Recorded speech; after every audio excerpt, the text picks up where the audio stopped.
ஆலயா cotton வேட்டிகள், ஷர்ட்டுகள், wedding celebration. ஏற்கனவே 40 தொகுதிகளில் ஜெயிச்சிருக்கோம் 2019 நாடாளுமன்ற தேர்தலில். இந்த மாநிலங்கள் இப்போ நம்ம பேசின மாநிலங்கள் பீகார், ஜார்க்கண்ட், மேற்கு வங்காளம், ஒடிஷா, மகாராஷ்டிரா, அந்த மாநிலங்கள் எல்லாம் அதே அளவு எண்ணிக்கை வருவதற்கோ இல்லை கூடுதலாக வருவதற்கோ பாஜக கூட்டணிக்கு வாய்ப்பு இருக்கு அப்படின்னு திரு தங்க வரதராஜன் சொல்றார். அந்த இடங்கள் வேண்டாம். பிரதமரும் உள்துறை அமைச்சரும் அவருக்கு சொந்த மாநிலம் இருக்கு இல்லீங்களா, குஜராத்.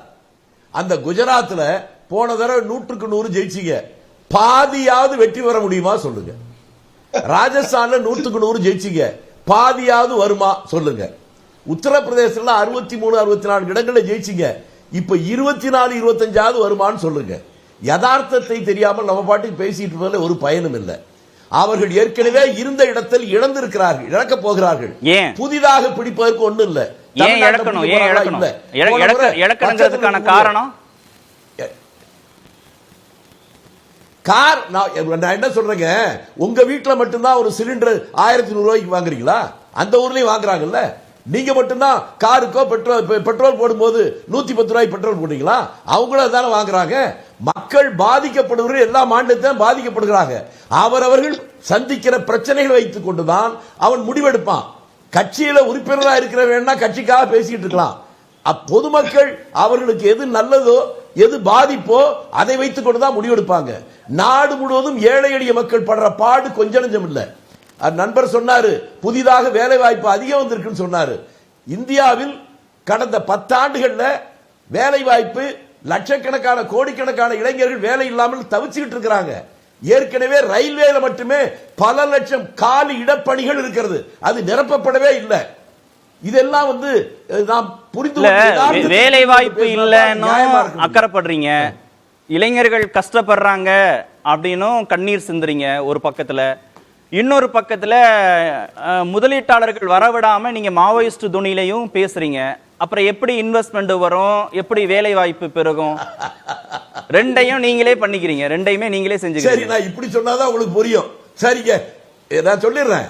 காங்கிரஸ் ஆளுகிறதோ அல்லது இந்தியா கூட்டணி ஆளுல மாநிலத்தில் இன்வெஸ்ட் வரலன்னு சொல்றீங்க. தமிழ்நாட்டில் இருப்பது இந்தியா கூட்டணி ஆட்சி தான். இங்க இன்வெஸ்ட்மெண்ட் வந்திருக்கா இல்லையா நாங்க சொல்ல வேணாம், நீங்களே சொல்லுங்க.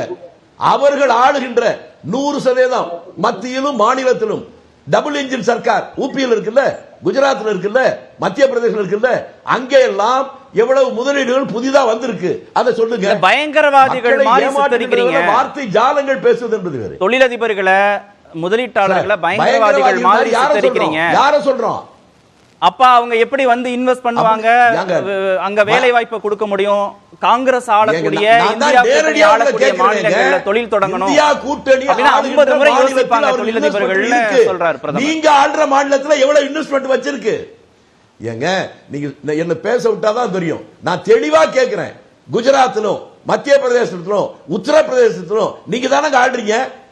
அங்க நீங்க பயங்கரவாதிகள் இல்ல. அங்க இன்வெஸ்ட்மெண்ட் இந்த முதலாளிகள் எவ்வளவு பண்ணிருக்காங்க 10 ஆண்டுகள்ல, அத ஒயிட் பேப்பர் கொடுங்க. நான் அது வெளிப்படையா சொன்னேனே, தமிழ்நாட்டில் அதிக இன்வெஸ்ட்மெண்ட் வந்திருக்கு, அது ஒயிட் பேப்பர் கொடுக்கிற மாதிரி வெளிப்படையா இவ்வளவு வந்திருக்குன்னு முதலமைச்சர் சொல்றாரு. அதே போல யோகி சொல்லட்டும், அது மாதிரி குஜராத் முதலமைச்சர் சொல்லட்டும். அப்ப உண்மை தெரியும் இல்ல. எதையுமே சொல்லாம மூடு மந்திரம் போல பேசுவது தவறு. அதோட மாவோயிசம் என்பது ஒரு சித்தாந்தம், ஒரு தத்துவம். பாட்டாளி மக்களுடைய வாழ்க்கையின் மேம்பாட்டுக்காக அது ஒரு கொள்கை. அதை பொறி ஒரு மொழின்னு சொன்னார்னா அது என்னால புரிஞ்சுக்க முடியல. இவர் எதற்காக சொல்றாருன்னா, எதை தின்றால் பித்தம் தீரும் என்கிற நிலைமைக்கு பிரதமர் தள்ளப்பட்டு விட்டார். எல்லாத்தையும் சொல்லி பார்த்துட்டார், எதிலையுமே பலன் கிடைக்கல. அதனால எதையோ புதுசு புதுசா ஒவ்வொரு நாளும் சொல்லிட்டு இருக்கிறார். முன்னால நம்ம பத்திரிகையாளர் கூட சொன்னாங்க, ஒவ்வொரு நாளும் ஒரு சித்தாந்தத்தை பற்றி பேசுறது இருக்கான்னு. உங்களுக்கு தெளிவா சொல்லணும்னா, இந்தியாவில் இத்தனை தேர்தல் வந்திருந்தாலும் 71 தேர்தல் முடிந்ததற்கு பின்னால 30-40 நாட்கள் ஒவ்வொரு நாளும் ஒரு கேள்வியை அன்றைக்கு ஜனதா கட்சி சார்பில், நான் இப்ப நம்ம தியாகி வேணா அவருக்கு நல்லாவே தெரியும், ஒரு சோசியலிஸ்ட் கட்சியை சேர்ந்தவர் ஒவ்வொரு நாளும் கேள்வி கேட்பார். அதை போலவே அதுக்கு பதில் சொல்லுவாங்க. அது ஒரு நாகரிகமான அணுகுமுறையாக இருந்தது. இப்ப எதுவுமே இல்லையே. முதல் நாள் சிறுபான்மைக்கு எதிராக ஒரு கேள்வி பேசுறார் பிரதமர், அடுத்த நாள் சிறுபான்மைக்கு எதிராக ஒரு வார்த்தை கூட பேசலன்னு சொல்றாரு. ரெண்டுல ஏதாவது ஒண்ணுதானே உண்மையா இருக்க முடியும். சரி, அடுத்த சுற்றுல ஒண்ணு என்ன, அதையாவது நீங்க சொன்னீங்கன்னா நான் கேட்டுக்கிறோம். என்றும் trending Aalaya happy wedding Aalaya Aalaya cotton வேட்டிகள் ஷர்ட்டுகள் வெட்டிங் செலிப்ரேஷன்